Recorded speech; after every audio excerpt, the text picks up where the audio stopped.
It's the radio guy, Mike Prince. Welcome to another episode of the Mike Prince Show, brought to you each and every day here on the Open Mic Broadcast Network.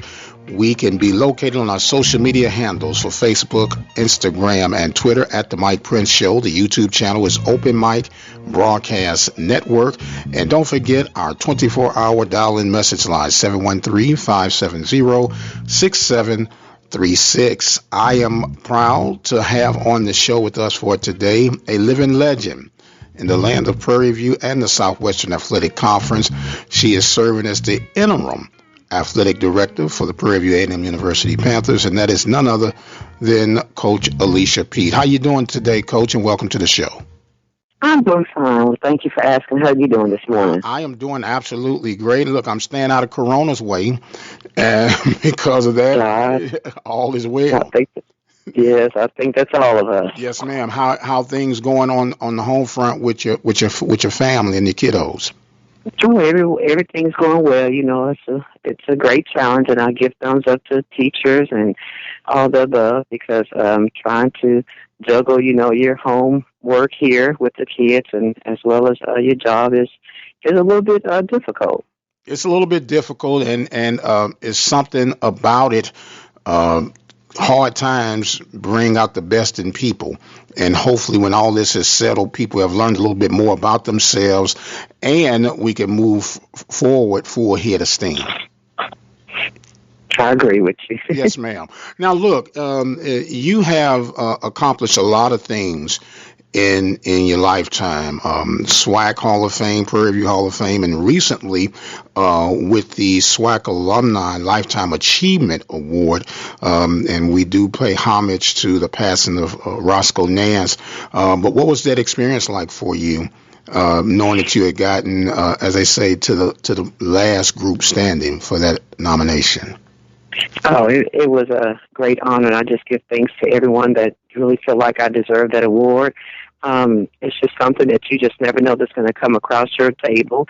At some point, you just never know that people actually have their eyes on you, and just to know that, that award came about, was very exciting for me as well as my family. Absolutely. And with that being said, a hearty congratulations on that. Now, you've been in the role of the interim athletic director for the past fiscal year, and I know it's ended abruptly with the coronavirus and the havoc that it has caused across the nation.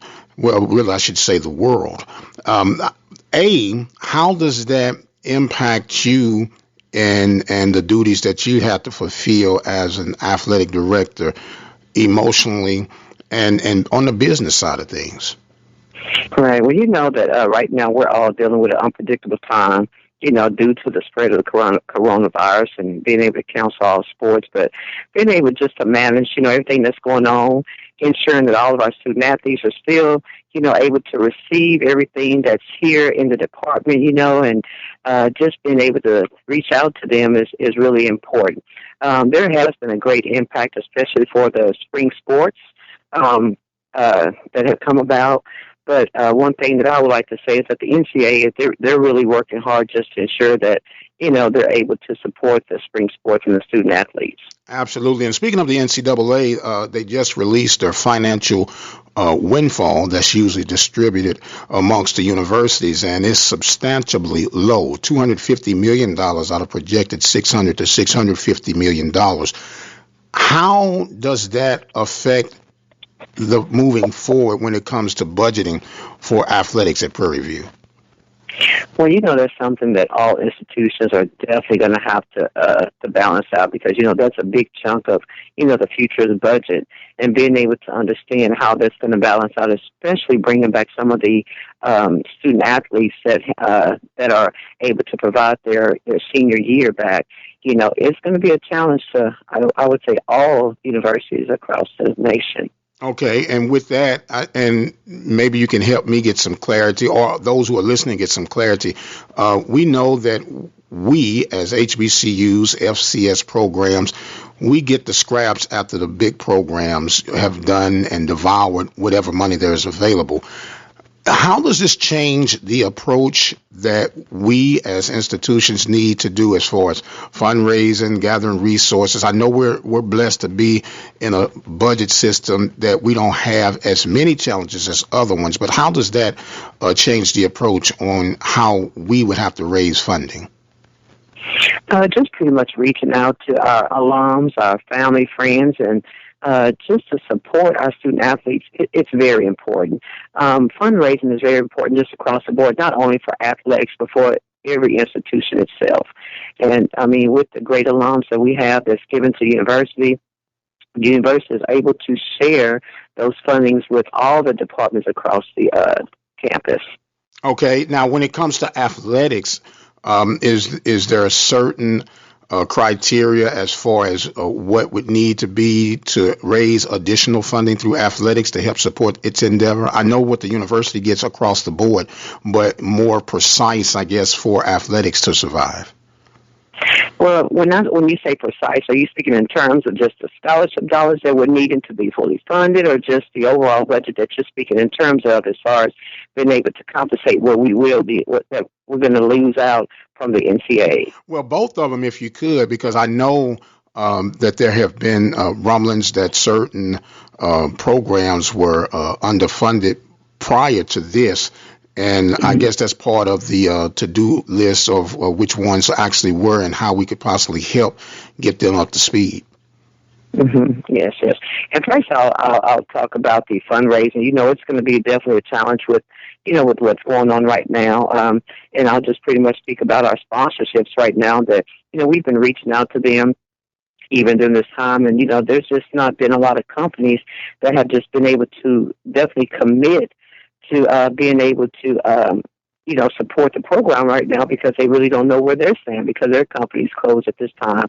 And just being able to reach out to everyone that's able to support. Of course, we have our Purple and Gold Fund online right now that if anyone would like to donate toward that, that's pretty much going to support our student athletes with their schooling and anything else that they actually need. We're speaking right now with Coach Alicia Pete, and I'm sorry for calling you Coach, interim athletic director Alicia Pete with Prairie View A&M University. And I believe in going straight to the source, and that's why I'm so glad that we were able to get together on this.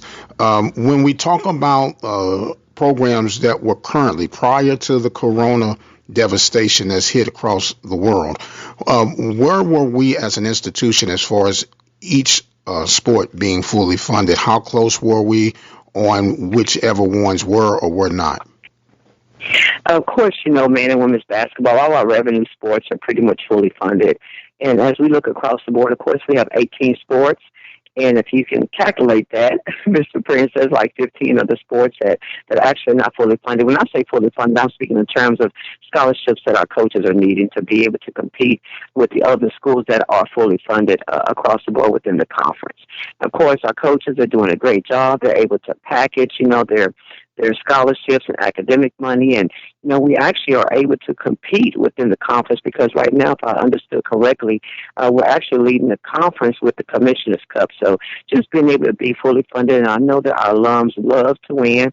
I know they love to have championships, but just the support of being able to assist with the scholarship end will definitely be appreciated, especially by our coaches. Okay, I know you just brought up the Commissioner Cup. I'll get back to that in just a second.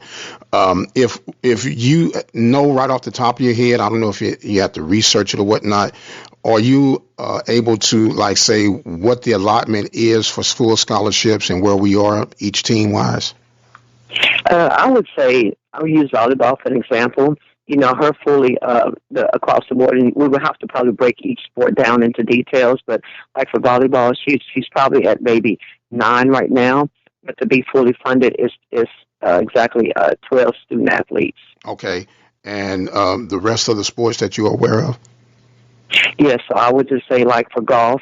Golf actually, I think it's about 6, but they're probably at 3 as we speak. I would say softball.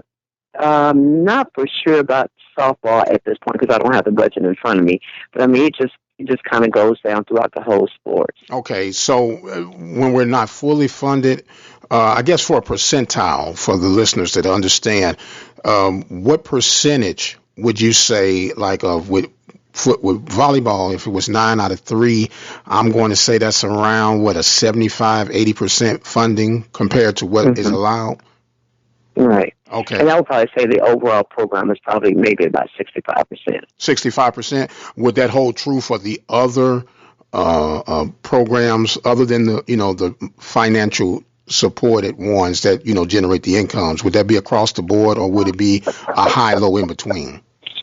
It's a higher level in between. Okay. Now, this is falling back on what you just stated earlier about the funding opportunities and how people can earmark certain funds to go toward the athletic department as a whole, or a precise sport that person may be interested in, correct?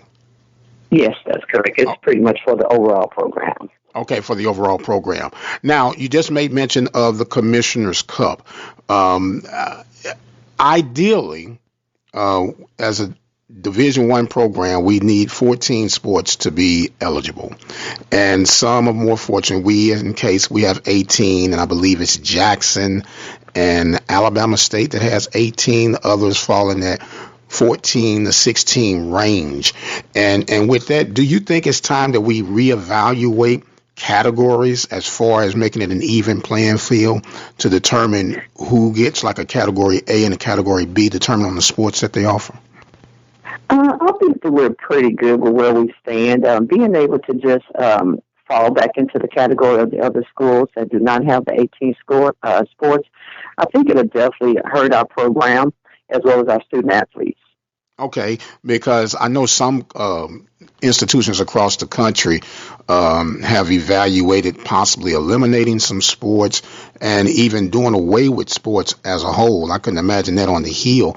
But with everything that's coming down the road, does it look like there might have to be an adjustment toward Prairie View athletics as a whole with all 18 sports involved?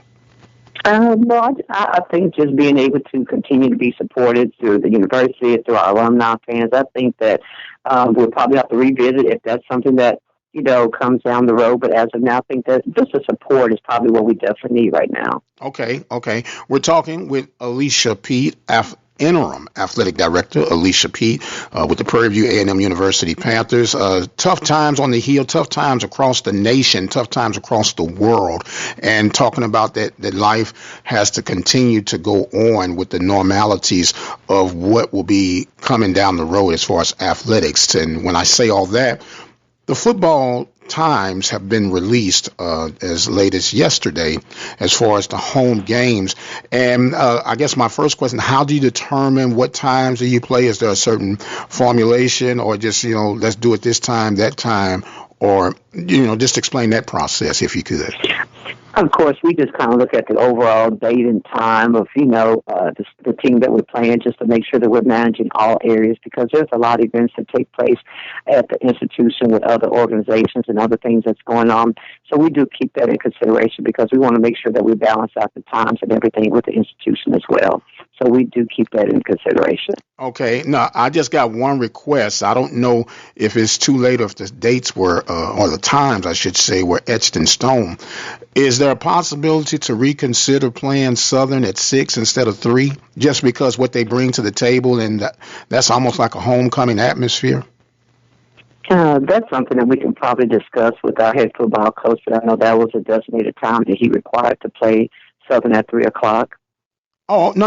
And just, not pushing the envelope, but I just think with what they bring, they travel well. It would be a good ticket day and revenue day. And we all need the revenue, right? I agree with you, but Southern's going to travel the day before, so they're going to be there ready to set up, and we're challenging all of our alumni to be able to be there and take pride and do whatever we have to do to just kind of offset Southern, but they'll be there the day before, so I don't think that time would definitely affect Southern. No, not affect, but the longer, the later the game starts, the more potential revenue that could be made, whether it's through vendors, parking, and whatever atmosphere is going on. And bringing it up, are there any contingency plans with crowd control that are being discussed right now for whenever things, quote unquote, come back to normal, whatever normal is? Well, as far as crowd control, I think that we pretty much have our university police department that's going to be definitely there.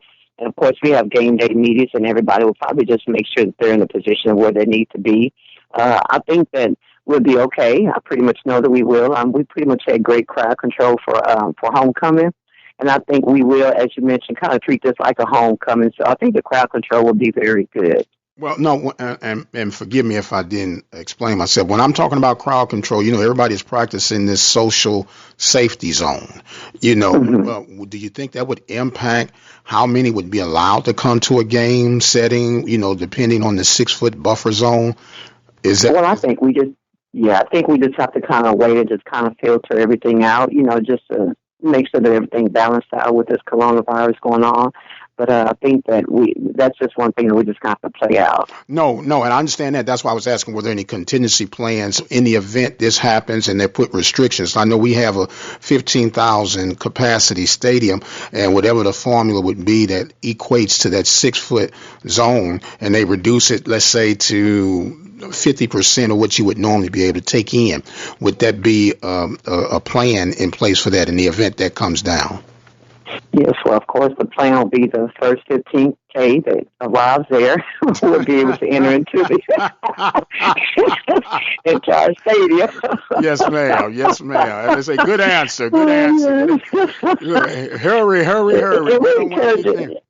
Yes, so we're encouraging everyone to kind of get there early, that way everyone could be set in place. Okay. Now, with all that being said, and you've been at the seat and in the belly of the beast for quite some time now, and I know that tough times, great times, and none of us have ever seen a time such as that we're experiencing right now. When you look at it across the board, what have you learned about yourself throughout this ordeal? Just being able to be prepared for anything in life that may come your way. You have to have a plan put in place. You have to be prepared. You have to have your faculty, staff, and everyone there to support, whatever's going on within yourself, with whatever's going on within the department. I mean, you just have to be prepared. No one ever thought that this was going to come about. We can imagine, but, who's to say that it was going to affect the nationwide? Oh, yeah, it's definitely like a wildfire right now. And you're right. I have my thoughts on that, but this is not the time nor the place for that. But it's definitely among us. And as it was told, get your house in order, Hezekiah, because soon and very soon we're going to see the king. But that, that's a whole nother message. That's a whole nother message. Talking right now with interim director Alicia Pete, Prairie View A&M University. Now, there's no secret that the portal for the athletic director search has come to a conclusion, and I would be remiss if I did not ask, did you put your name officially in the hat? I did. Okay. And with that being said, how do you feel, as they say, about the outcome of what the end shall be whenever that decision is made? Well, I'm a firm believer that, I definitely want the leader, which is Ruth Simmons, to make the right decision. If it's for me to have this position or if it's for me not to have this position, I will stand by her side and just follow her lead. She's been very supportive. She's been a great leader for myself. And just overall, the university will make the right decision. Okay. Now, you just said how she's been an inspiration and influence on you. Are you at liberty to share what have you learned since being under her leadership? I'll probably say we can discuss that another day. Okay. You gonna pull the veil up on me now? Yeah, no. I'll wait for that. But she's been very supportive as far as myself and just a leadership role and strategic planning and things like that. So she's been a great person to myself. Okay, so in the event, let's go into the future, and they said, dun da da da da da da da da da. Ladies and gentlemen, boys and girls, Panthers and Pantherettes, your new athletic director with the interim tag removed, Alicia Pete. What would be your first 100 days of order of business? But I'm sorry, what will be my first what? 100 days order of business. Just to ensure that our student athletes are provided with what they need. Starting with academics. That's what I'm hollering as of now. I would definitely want to make sure that they're graduating on time, making sure our APR is up to par, making sure that we provide everything that they need. And this is what we all need to understand, that the athletics department. Oh yes, it's okay, it's fun, it's going to the football game and all that good stuff. But at the end of the day, it's all about ensuring that our student athletes are receiving what they need academic wise. So that's one of the main focuses that I would focus on. And secondly, will be more fundraising. Just ensuring that the department is able to manage its own versus having to reach out to the university saying that we need this and we need that. So those are the two main things that I will focus on. Okay. Now, when you bring up the fundraising, um, is that probably the most challenging piece of being an athletic director? Is the fundraising part? I would say no. I said it's not. The challenging part is just ensure that we support our student athletes, making sure that everything is put in place, as I mentioned, as far as academic wise. But fundraising, I don't think there'll be a challenge. What you do is you just have to get, more alumni involved. You have to get a great support team around you to be able to fundraise. And that being said, I would love to just hire someone in that position as a fundraiser versus just trying to do it all yourself or having your staff members, do that underneath your umbrella. Okay. Now, when you say hire an individual, just create, would that be in that realm of what in the associate director? Everybody gets a director's position nowadays, so I get confused. So would that be under that umbrella of an associate director under your cabinet? It will be, yes. You're correct. Okay, and so would most of the fundraising be required through that individual, or is that something that you would say you all handle it and just report to me, or do you all kind of rub elbows together? Well, not elbows. We definitely have to rub elbows together just to ensure that we're doing, we're making the right decisions, making sure the package is put together, and just being able to share ideas with each other in the direction that you want to go. Okay, without, as I say, revealing your full hand, do you have some fundraising ideas in place? And if so, not in detail with how many and how soon would they be ready to go if once appointed? Yes, I definitely have some things already set up. But as mentioned, regardless of not if I'm AD or if I'm not AD, those ideas will definitely be shared with the AD, the current AD, President AD, or myself, or whomever it may be, because I'm here to support Prairie View. I'm not here to be selfish or anything like that. I'm here to support the overall program here at Prairie View. Okay. So that's, I say, they're ready to hit the ground running. And with that, let me ask this question, Coach Pete, and forgive me, I've been knowing you for such a long time, so that's fine. Coach would never leave my umbrella. Right. I don't want you to think I'm being disrespectful and everything, nothing like that. But in all fairness, if you were to go across the gamut from, let's just say the FCS circuit. And we talk about fundraising all the time. How many athletic directors do you think have to really focus on fundraising? Well, if everyone sit down and do the research, such as myself, only 7% of athletic directors have actually fundraised. 7%. 7%? 7% of athletic directors. Now, what they do, they have people underneath them. If it's the associate AD, the deputy AD, or whomever it may be, those are the people that actually go out there to fundraise. Now, I'm sure that a lot of athletic directors may run into, big people or different people, different companies and things like that, and they may share their vision, of course, and that'll start to talk about as far as being able to, sponsorships, being able to support the program and things like that. The 7% of athletic directors actually fundraise. That seems to me, like a low number. So if I'm understanding correctly, out of 100 athletic directors, only 7 of them would actually be focused on fundraising? Exactly. But just keep in mind that the athletic directors probably would not be the one to, do the fundraising. It's more their staff that's underneath them. Okay, but so let's go. Let's just keep it at home. I'm trying to get, as I say, and all I get an understanding. If Dr. Simmons says, okay, I don't need you focusing on fundraising, do whatever else needs to be done, just make sure your team is handling it, is what I'm hearing.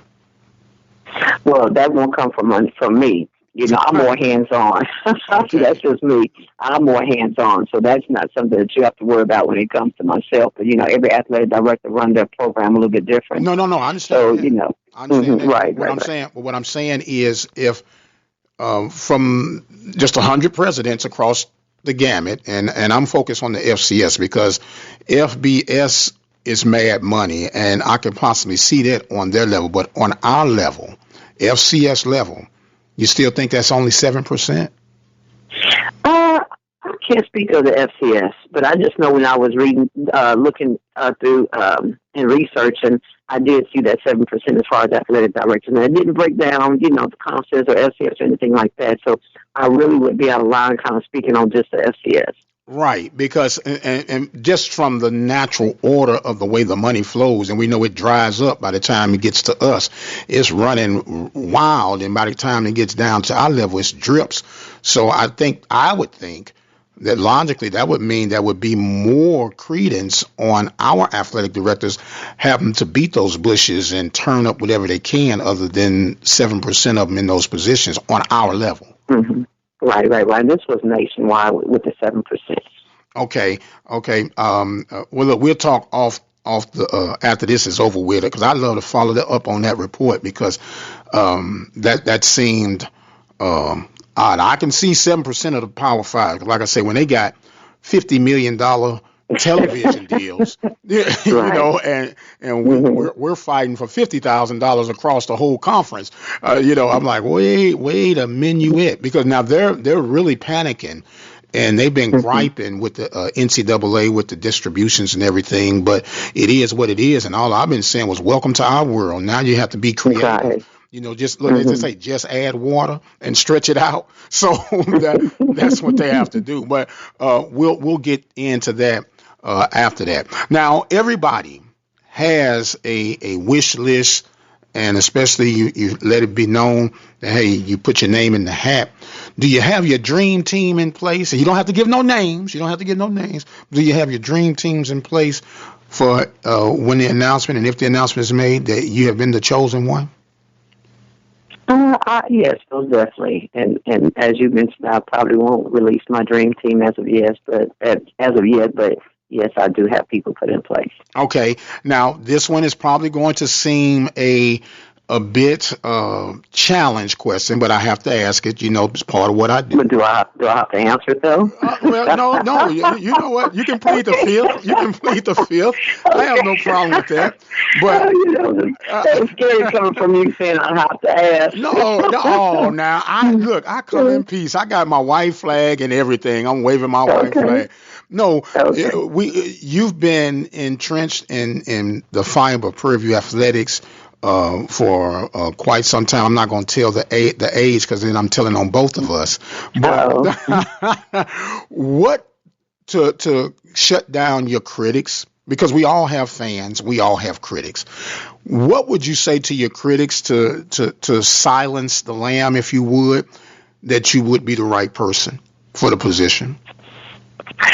Being able to give a female a chance would be the ultimate statement for me. I know there's always been a man's world. I've always worked under men, which are great men, but just being able to give a female a chance. I know I'm a little bit quiet, and I probably stay to myself, and I get the job done, but, it'll be a different me if I am chosen that right person. I know a lot of people say you're just so quiet, we don't hear much from you. Of course, when you have your boss in place, your boss should be the one that's kind of sending out and speaking up and doing things like that. You don't want to speak over them. But at the end of the day, just being able to have more girl power in the nation would be something that I would probably say we need to kind of start focusing on. So what would be the response to your critics to say that with you being in the interim position, that you've been given that opportunity to exude on your girl power? Just with the experience that I have from a student athlete, administrator, coach, I think that pretty much tells it all. I mean, I've been in position for a couple of years, as you've mentioned, centuries, almost decades. But I've been here for a while. You said that. I didn't say that. Right. So athletics is really nothing new to you. I mean, I've touched the finance part, the budget part, recruiting part, student athletes. So I've pretty much touched every part in athletics. Right. And so, like I said, what the original question that I asked was then, what would you say to people who say that you have been given that opportunity being in the interim? What would be the difference between being the interim and being the actual athletic director?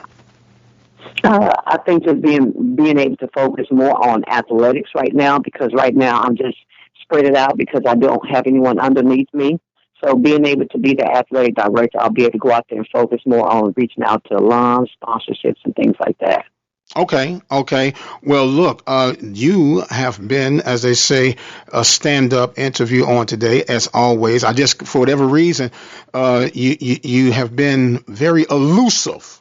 And maybe you say because you're afraid what I would ask. I wouldn't ask anything that I wouldn't ask anybody else at any given time. Right. And I'm comfortable with your questions, Mike. You don't have to worry about that. You know, we've been around each other for a while, so I'm comfortable with your questions that you've asked me. Yes, ma'am. And look, and it's not my job to make anyone feel uncomfortable, but you do know that I have inquiry mind, I have inquiry listeners, and I have inquiry people that listen to the show.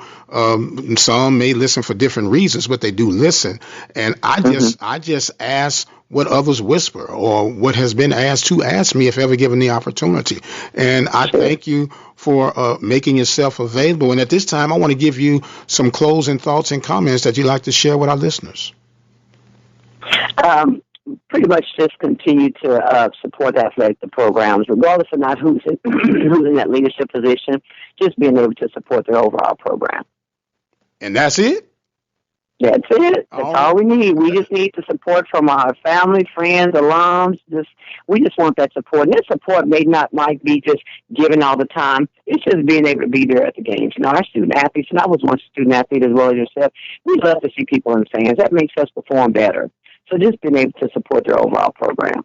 Yes, ma'am. I think we support in season, out of season, off the field and on the field, because only, you know, as they say, iron sharpens iron. And when the dust settles, we should be on the same side, regardless of what year you came on the hill, regardless of what sport you played, what your major was. It should be all for one, all for Prairie View. I forgot, and forgive me for this, you know, I'm getting old, you know, and my mind slips. I think we're just getting wise. Is that what it is? Yeah, that's what it is. We're getting better. Okay, well, we're getting better. That's right. And forgive me, I know we were just about to conclude, but, you know, that's what life is about. I had an oh yeah moment. Could you please bring to light about the Prairie View A&M University color scheme when it comes to athletics and the university? You say color theme? The color theme, color scheme. How is it that we've transitioned from the gold that we have to the gold that we once had? And could you please explain that process for the listener? Well, it just depends on, yes, and I've had that question asked many times. And, you know, we don't change the color themes whatsoever. It just depends on what, you know, the contractor that we have. So say, for example, Adidas. Adidas may not have the true Vegas gold that we like, or the true Vegas, collegiate Vegas. But a lot of vendors that we have do not have those or provide those colors in all uniforms whatsoever. So at some point, you know, we definitely have to, some people say that we're gold, some people say we're hot gold. So I don't know what's really out there, but, you know, we can only order what we're able to order within our vendor. Okay, and I'm asking this question. Alcorn, they're able to get the gold that I think many of us are desiring. Why can't we use what other orders that they use? Because they have the same vendors that we've had. They've had Russell and now Adidas. What's the difference between them ordering the gold and we're ordering that same gold? So I know this is my interview, but I'm going to ask you this question. Is Alcorn with Adidas? Yes, they are. Okay. So it just depends on, I guess, the color theme that they have. And I think that a lot of their sports may not be that same gold. So say, for example, football. If football decides to go with the collegiate Vegas gold, then they're probably just going to go with the sport of just football. But across the board, I have not noticed, and you may have to excuse me, and I probably should have pleaded the fifth on this, but I have not actually looked into to Alcorn to see why their color is gold and they're using that Vegas gold. I have no idea. But I know that, when our equipment person tries to order certain things, we're out of it or we don't have it. So we don't want to have maybe a football team with a certain color and then the volleyball team with a different color and track with a different color. So we just try to stay uniform across the board. Okay, and I'm just asking. Don't you think that kind of has a psychological effect on alum, in particular older alum, when they see that their colors have been changed? Because I put that in comparison to changing the founding year date, changing the theme. Prairie View produces productive people, changing the location of the university is very significant to the true identity of what the university should be representing. And I'm just asking that question. Right. And I understand, I'm an old alum, and I'll say old or wise alum, and, I definitely love our colors that we had worn back then, but we still wore the gold because I have a framed uniform that I'm looking at that was a gold, and it wasn't the Vegas gold or the collegiate gold that we love. But, I don't think that the athletics department is actually changing the color. Whatever's provided, that's what we're actually ordering. If we can go across the board with every sport, we're willing to do that. But just keep in mind that once you order a uniform, Mr. Prince, once you order a uniform, then if that uniform comes available in that Vegas gold, then we're talking about replacing all uniforms again. No, I and we're talking about. I have no problem with that because we had to replace them to get to where we are. So we might as well replace them to get them back where they should have been. And I just think that if we really, really it's a simple task, and it might seem very minute, but as you stated, we were athletes that we wore that gold, and I can remember wearing the Vegas gold, old gold, whatever you want to call it, and when we out there representing the university across the country, and then just see it kind of pull from underneath you, that's a psychological disadvantage when we're talking about getting fundraising and going back, because it all kind of lays on top of each other. Right. And believe me, and I'll start with football. I definitely know that he's looked into, designing uniforms with that old gold, Vegas gold.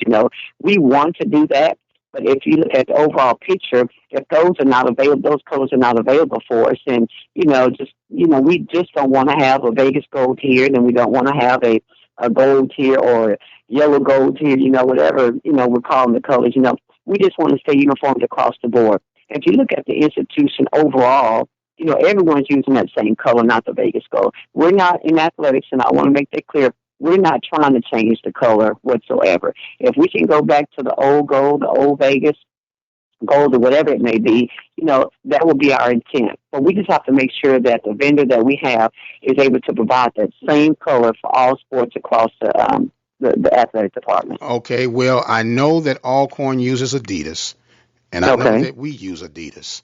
And the order scheme that Alcorn uses, let's see here, for purple, it's order number 269, and for gold, it's order number 131C. And I know those would be the color schemes that line up and bring back the true identity of what Prairie View A&M University athletics should be looking like across the board. And they ordered those same numbers across the board.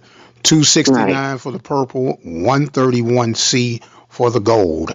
And I personally, you almost would hear me as a church mouse, and we can get back to that, because that truly, and it might not mean anything to anyone else, but I've spoken with enough alum, I've spoken with people within the upper echelon cabinets, and that color is a huge huge thing. And I think it's the easiest thing that we could get addressed to help everybody start having a kumbaya moment. And just keep in mind, sometimes when you custom order uniforms, Mike, they may not have that color in the custom uniform. And if they do, they'll probably mention to us, as they have done within the last couple of years, that it's on back order. And back order could be the following year. So at some point, definitely have to order, what's available. But, across the board in athletics, our ultimate goal 2 years ago was to get back to that Vegas gold. But it just was not available, especially with the custom orders. Okay. Well, I'm pretty sure that there is a lot of time right now with Sister Corona doing her thing. And if we could anyhow get back to that. But we're about to go into a whole nother interview, and I don't want to do that. You've been gracious enough. Right. And I really want to thank you for making yourself available. Interim Athletic Director Alicia Pete from Prairie View A&M University. I am the radio guy, Dr. Mike Prince. We want to thank you guys so much for joining us on this exclusive interview on today. And as always, remember to follow us on our social media handles for Instagram, Facebook, and Twitter, all at The Mike Prince Show. The YouTube channel is Open Mic Broadcast Network. Our website is obnradio.com, and our 24-hour dial-in message line, 713-570-6736. I've got to go. My time is far spent, but until the next time, you guys be blessed, and we'll see you on the other side.